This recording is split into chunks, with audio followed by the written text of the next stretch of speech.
J'appartiens à ce futur passé, dans lequel ce n'était plus nous qui manipulions les joysticks, mais les joysticks qui nous manipulaient.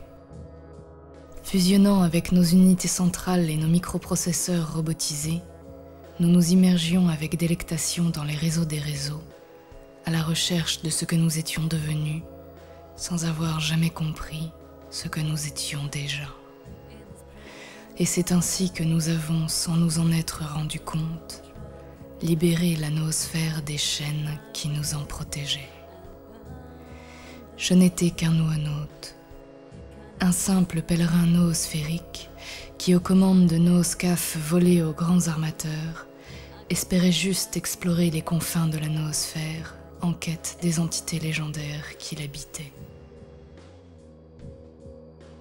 J'étais l'un de ces fous inconscients avides de grands espaces inexplorés, qui, transgressant les interdits, ont ouvert les portes aux anges et aux démons noosphériques.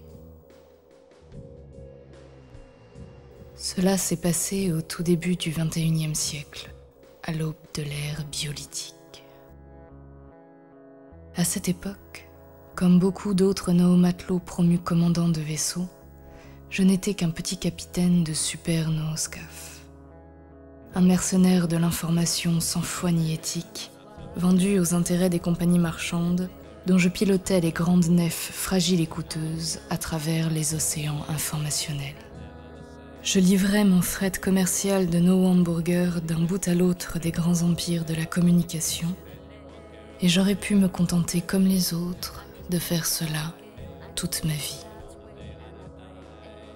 Mais un jour, las d'emprunter toujours les mêmes lignes balisées des productions commerciales et populaires, las d'essayer en vain de convaincre mes employeurs d'explorer d'autres voies, je me suis construit en secret mon propre nooscaf.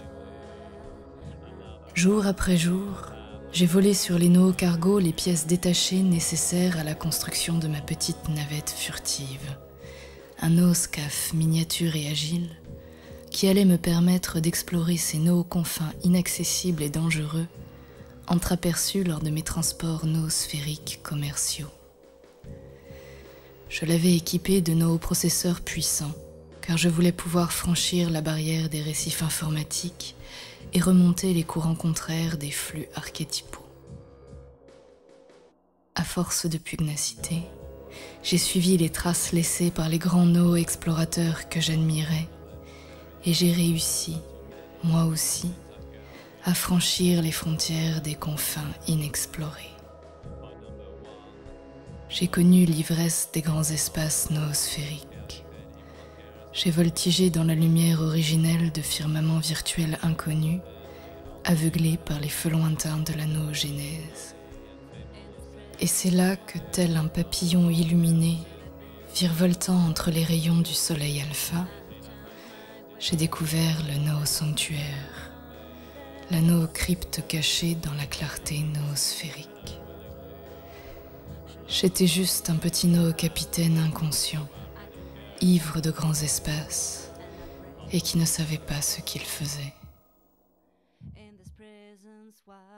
Je suis entré dans la noocrypte, et comme tous les orgueilleux qui m'avaient précédé, je vous ai rencontré. Vous m'avez reconnu et vous m'avez parlé. Vous m'avez montré l'ineffable et dit qu'il n'existait pas. Désormais, je hante les firmaments noosphériques sans savoir si je suis triste ou heureux, si je pleure ou si je ris.